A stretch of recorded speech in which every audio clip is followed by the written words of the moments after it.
امی پوچھتی ہیں کہ بیٹا کیسی دلہن لاؤں؟ امی بس جیسی آپ، بس بال یہاں تک ہوں، آنکھیں بڑی بڑی ہوں، رنگ گورا ہو، خوبصورت سی ہو، قد یہاں تک آتا ہو، اور بس میرا خیال رکھے۔ یہ نوجوان کی ڈیمانڈ۔ اس کے ساتھ ذرا یہ بھی بیٹا ذرا پوچھ لیتے اور یہ ڈیمانڈ میں شامل کر لیتے کہ اس کے عقیدے ضرور پتہ کر لیجیے گا، ہو سکتا ہے کہ اس کو علم ہی نہ ہو اور وہ نادانستہ طور پر کوئی کلمہ کفر زبان سے نکال دے، ہمارا نکاح ٹوٹ جائے، اس کے بعد ہمارا ساتھ رہنا حرام ہو، ہم زنا خالص کرتے رہیں۔ کوئی تھوڑا بہت عقیدے کا علم اس کو ہونا چاہیے۔ اسی طرح امی وہ نمازی بھی ہو، احکام شرعیہ عملیہ جانتی ہو، پھر اس کے علاوہ وہ صغیرہ کبیرہ گناہ کو جانتی ہو، بچوں کی تربیت کا اس کو تمام تر انداز آتے ہوں، اس کا سلیقہ آتا ہو، اس سے میرا نکاح کرنا۔ نو، نہ لڑکی لڑکے کے بارے میں ڈیمانڈ کرے گی نہ لڑکا کرے گا۔ نتیجہ ہمارے سامنے ہے کہ ہمارے گھروں میں گناہ در گناہ در گناہ در گناہ۔ میرے آقا صلی اللہ علیہ وسلم نے ارشاد فرمایا کہ جو شوہر اپنی بیوی کو اپنے پاس بلائے جسمانی تعلق کے لیے اور وہ انکار کر دے تو تمام فرشتے اس پر رات بھر لعنت کرتے رہتے ہیں۔ یہ چھوٹی چھوٹی باتیں ہوتی ہیں، گھر میں لڑائی جھگڑا ہو گیا، شوہر سے تو تڑاک کر رہی ہیں، بے برکتی، کہنا نہیں مان رہی، بے برکتی، گناہ کر رہی ہیں۔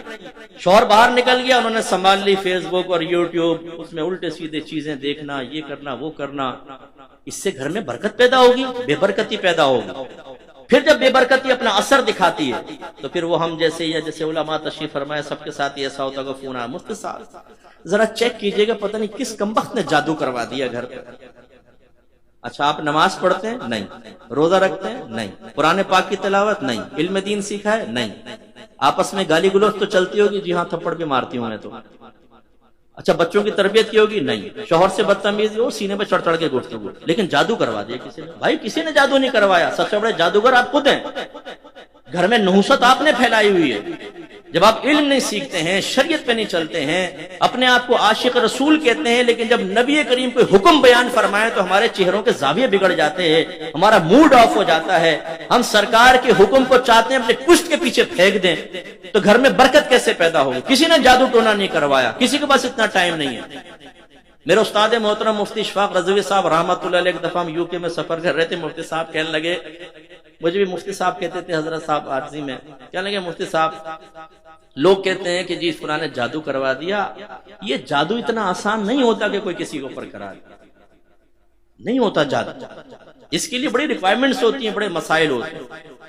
تو اس کا مطلب ہوا کہ ہمارے ہاں خود جادوگر ہم لوگ ہیں۔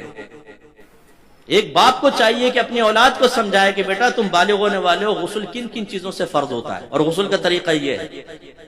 انگلش موویز دیکھ دیکھ کر جسمانی تعلقات کے بارے میں کہ کیا لیمیٹیشنز ہیں وہ پتہ ہی نہیں ہوتی نوجوانوں کو، سیکھتے تو ہے نہیں، کیا کیا گناہ ہو رہے ہیں گھروں کے اندر میاں بیوی کے تعلقات کے بارے میں، وہ پھر ہم سے پوچھئے کہ کیسے کیسے ہم معاملات ہوتے ہیں۔ اس میں شرم آتی ہے، نہ بچے کو خود سکھا سکتے نہ کسی ایسی جگہ بھیجتے ہیں کہ بچہ سیکھ سکے یہ چیزیں۔ حالت حیض میں اگر شوہر اپنی بیوی سے جسمانی تعلق قائم کرے تو یہ مکروہ تحریمی ہے، بعضوں نے تو حرام قطعی لکھا ہے کیونکہ قرآن کی نص سے تو حرام ہے، اور اس سے اگر کوئی بچہ اس وتی سے پیدا ہوتا ہے تو ولد الحرام ہوگا۔ کتنے نوجوان ایسے جن کو پتہ ہی نہیں کہ حالت حیض میں اگر زوجہ ہو تو اس کے جسم کے کتنے حصے سے نفع حاصل کرنا جائز ہے اور کتنے کا نہیں۔ اب جب ہم ان میں بے برکت، اس میں حد پھلانگتے ہیں، لیمیٹیشن کراس کرتے ہیں تو گھر میں بے برکتی پیدا ہوتی ہے۔ بیوی پڑی سو رہی ہے، خراٹے لے رہی ہے ساری رات میں، تھک گئی ہوں جی میں اس لیے فجر کی نماز نہیں پڑھ رہی، کوئی تیوری میں بل نہیں آتے، بھئی اٹھو نماز پڑھو، گھر میں بے برکتی اور نحوست ہوگی۔ تو معذرت کے ساتھ کتنے ہم میں ایسے بیٹھے ہوں گے کہ جنہوں نے کئی مہینے سے فجر کی نماز نہیں پڑھی، کتنے ایسے بیٹھے ہوں گے جن کے کئی سال تک گھر میں قرآن نہیں کھلا یا اس نے خود نہیں کھولا، فرصت ہی نہیں۔ سیکھیے خدا را، اصلاح کیجئے، احکام شرعیہ عملیہ سیکھیے، اپنے بچوں کو سکھائیے، اس طرح گناہوں کی مت۔ لڑکی سے شادی کریں تو خدا را ذرا اس کا بھی خیال کر لیں۔ میرے آقا صلی اللہ علیہ وسلم فرماتے ہیں کہ عورت سے 4 وجوہات کی بنا پر نکاح کیا جاتا ہے، ایک اس کا نسب یعنی خاندان، حسن و جمال، مال و دولت، اور نیک سیرتی۔ سرکار نے فرمایا تم نیک سیرت بیوی کو اختیار کرو۔ ایک روایت میں فرمایا کہ دنیا کا مال و متاع سب، یہ جتنا مال و متاع ہے سب دنیا ہے، فضول، سوائے نیک بیوی کے، اور ایک روایت میں سوائے نیک شوہر کے. یہ بہت بڑی نعمت ہے. تو ہماری بچیاں بھی اپنے خواب میں، اپنے تصوراتی دنیا میں فلمیں دیکھ دیکھ کر کے ہیرو کا تصور قائم کر لیتے ہیں. لہٰذا ایک نیک پرہیزگار نوجوان کی فوٹو سامنے رکھیں، اور ایک یہ کر کے کھڑا ہوا ہے پف نکال کے، سگریٹ ہاتھ میں، منہ ٹیڑھا کر کے، یہ کچھ اچھا لگ رہا ہے، دیندار کو نہیں. ایک نوجوان نے ابھی دبئی سے مجھے میسج کیا، مفتی صاحب 30 سال کی عمر ہو گئی ہے، داڑھی کی وجہ سے کوئی رشتہ ہی نہیں آتا، کیا میں ایسا کر سکتا ہوں کہ تھوڑا داڑھی صاف کروا دوں، جب نکاح ہو جائے پھر کر لوں؟ اور میں نے کہا بھائی خدا کا خوف کر. پھر اس کو سارا سمجھایا کہ بیٹا اگر داڑھی والے سب کے سب غیر شادی شدہ ہوتے تو میرے 4 بچے ہیں، سب کی شادی ہو جاتی ہے. یہ تم خیال ذہن میں ڈالا ہو کہ داڑھی رکاوٹ ہے، شاید کسی نے کہا بھی ہوگا، اسی سے اس کا احساس پیدا ہوا نا، لیکن ہوگی. تو ہمارے جو نوجوان بیچارے دیندار قسم کے ہوتے ہیں انہیں ریجیکٹ کر دیا جاتا ہے.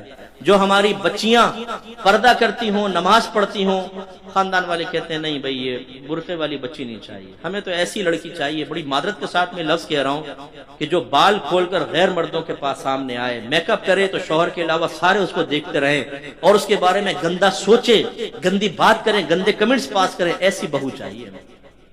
اور نکمے ترین شوہر میں نے دیکھے، نکمے ترین. اگر زوجہ بیچاری برقع کرنا چاہتی ہے، وہ حرام نہیں کرنا چاہتی، تو یہ شوہر زبردستی کرتے ہیں. ایک بہن نے کہا میرا شوہر کہتا ہے میرے دوست گھر پر آئے ان کے سامنے بلا پردہ بیٹھو، کیونکہ جب میں جاتا ہوں ان کی بیوی بھی میرے سامنے بیٹھتی ہیں. اوہو پپو، تو اپنا مطلب حل کرنے کے لیے بیوی کو، دوسروں کو دعوت نظارہ دے رہا ہے اپنی بیوی کے بارے میں. میرے نوجوان بچوں، یہ بے غیرتی ہے، بہت بڑی بے حیائی ہے. جب بچے کی شادی ہو جاتی ہے، خالو یہ نامحرم ہے، اسی طریقے سے کزنز نامحرم ہے. اب ان بے پردہ نہ آنے دیں گھر میں. لڑکی کو پردے کے ساتھ ان سے گفتگو کی اجازت ہے، اپنا پورا جسم کور کرے، کم از کم اسکار، چلو ٹکلی کھول لے، اس کی پھر بھی گنجائش نکلتی ہے، نقاب کرے اور اپنے آپ کو مکمل چھپائے پھر بھی ہے. لیکن بعض خاندانوں کے معاملات بہت سخت ہوتے ہیں کہ اس میں پھر دین پر ایسا طنز کرتے ہیں کہ معاملات پھر آہستہ سنبھالنے کے لیے بتدریج. لیکن یہ تو کم از کم ہو اور تنہائی میں کبھی نہ ملے. لیکن نہیں، میرے آقا صلی اللہ علیہ وسلم نے ایسے شخص کو دیوس فرمایا جو اس بات کی پرواہ نہ کرے کہ میرے گھر میں بیوی کے پاس کون آ رہا. اور دیوس کا اردو ترجمہ ہے بے غیرت. یہ میرے نبی نے ارشاد فرمایا.